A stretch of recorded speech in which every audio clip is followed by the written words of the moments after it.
the consulate general from Israel, who's in New York, told FoxNews.com on Monday there's two wars out there that that we're focusing on: the PR war, the war with the press, and then the war in the country, and it's very difficult to win both. Indeed, Israel's self-declared PR war is now raging on. According to Israeli officials, it is their response to condemnation of Israel. After the attack on Gaza in December 2008, Israel faced criticism around the world. This criticism escalated after September 2009, when the UN's fact-finding mission to Gaza found evidence of war crimes in the attack. Israel refused to cooperate with the UN on the report. Instead, this year, the security establishment declared a full-out war against criticism, which it branded the delegitimization of Israel. Several think tanks claim the source of the problem is an orchestrated global campaign by terrorist and human rights groups alike to delegitimize Israel. The threat does not only come from abroad, it also emerges from within. And this, says Sarah Cass of the Avichai Foundation, puts too much focus on Israel. She writes in the Jerusalem Post that Israel must abandon what she calls its whining PR and instead go on the offensive. What would a public relations offensive for Israel look like?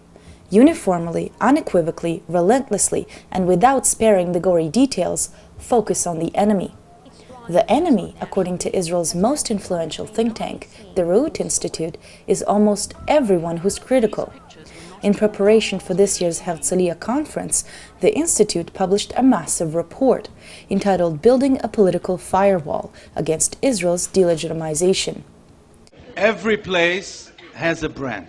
Israel has a brand too. A brand can be a very strong brand and can be a detriment. We set out to explore the question, if Paris is about romance, then Israel is about what?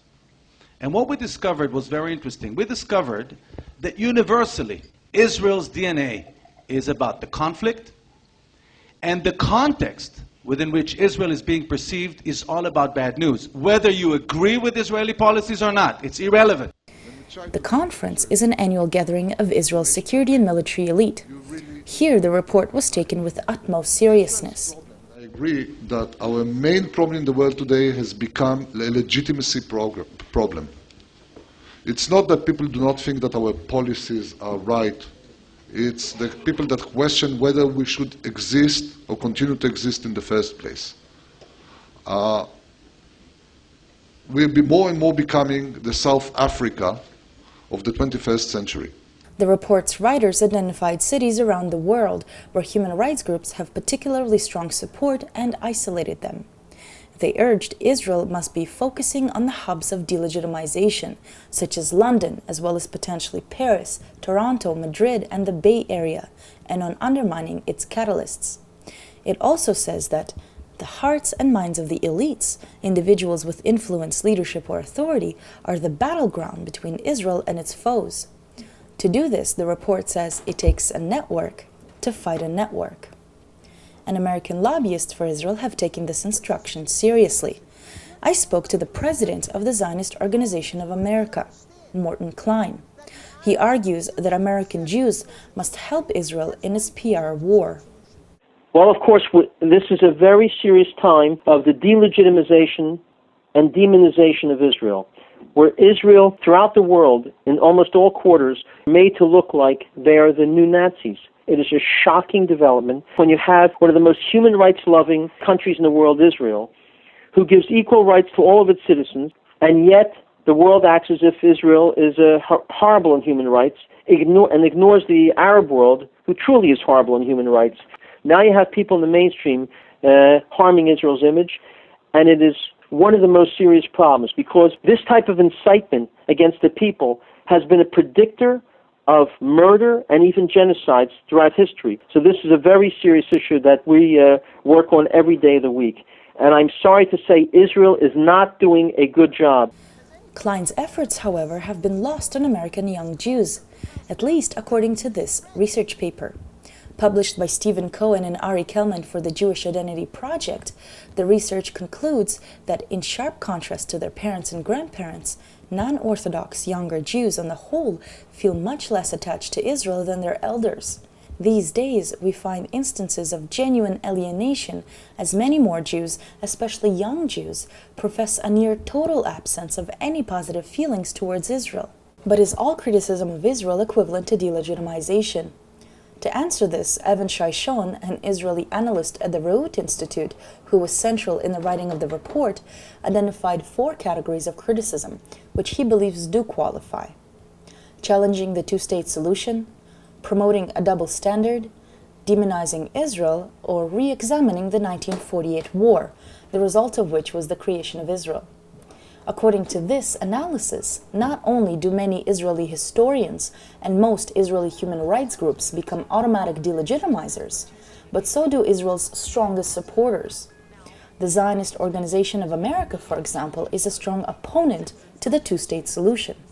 In 2007, in your speech to Shalom TV on the ZOA annual dinner, you said the two-state solution is basically a 23rd Arab state solution. Yes, by saying two-state solution, you imply an equivalence that Israel's getting something. They're getting a state, the Arabs are getting a state. Israel's already a state, which we at ZOA think would be simply another terrorist state and a disaster under these circumstances. Sarah Kass's advice that Israeli PR go on the offensive seems to have been given an excellent test run when Israeli commandos attacked the Gaza Freedom Flotilla.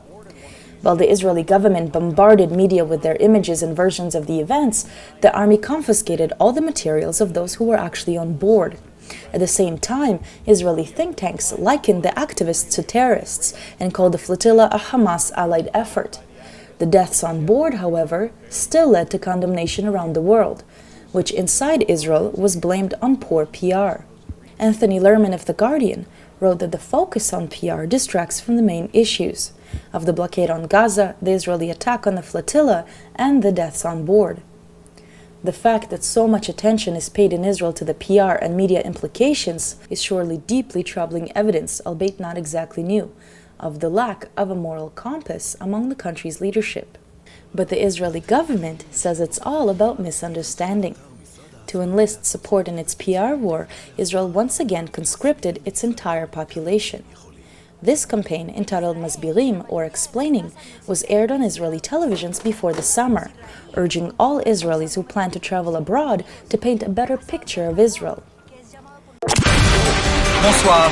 Nous apprenons à l'instant que ces dernières heures, des bruits de guerre ont été entendus dans les rues de plusieurs villes israéliennes. Nos envoyés spéciaux nous rapportent que des tirs et de fortes explosions résonnent à travers tout le pays. נמאס לכם לראות איך מציגים אותנו בעולם? אתם יכולים לשנות את התמונה. היכנסו לאתר. But the PR war won't be won that easily. The Reut Institute report concludes that the Israeli military and government must invest significant resources in the effort. Their conclusions focus on increasing Israel's intelligence gathering on human rights groups and so-called delegitimizers, and developing a mode of operations to preempt and respond to delegitimization, collecting intelligence on delegitimizers and making it available to those who will advocate for Israel, creating new units dealing with delegitimization in the Mossad, Shabak, Ministry of Foreign Affairs, National Security Council, and other relevant bodies. Their efforts are then coupled by a series of legal amendments put forward mostly by the Israel Beitenu party, which is headed by Foreign Minister Avigdor Lieberman. These 14 amendments, called by Israeli NGOs anti-democratic, will make criticism of Israel from within even harder. But some say repression won't work. After the report's publication, the Jewish Voice for Peace, a US-based group, published this response on its Muzzle Watch website. It predicted that promoting these kinds of warlike responses against human rights groups will backfire and turn the most casual critics of Israeli policies into supporters of much harsher measures. This, after all, is the primary legacy of Kass-led, Israel's massive attack on Gaza's entrapped population. But Morton Klein believes the problem is that Israel has actually become too soft. Well, I'll tell you, Israel acting in a weak manner and being weakened by the pressures that they've endured around the world and not confronting these pressures has made more people think that, Israel is just a paper tiger. They're not really so strong that we could necessarily depend on them for any military action or involvement or any help from them. I think Israel's policy of appeasement and concessions have led the world to lose respect for Israel.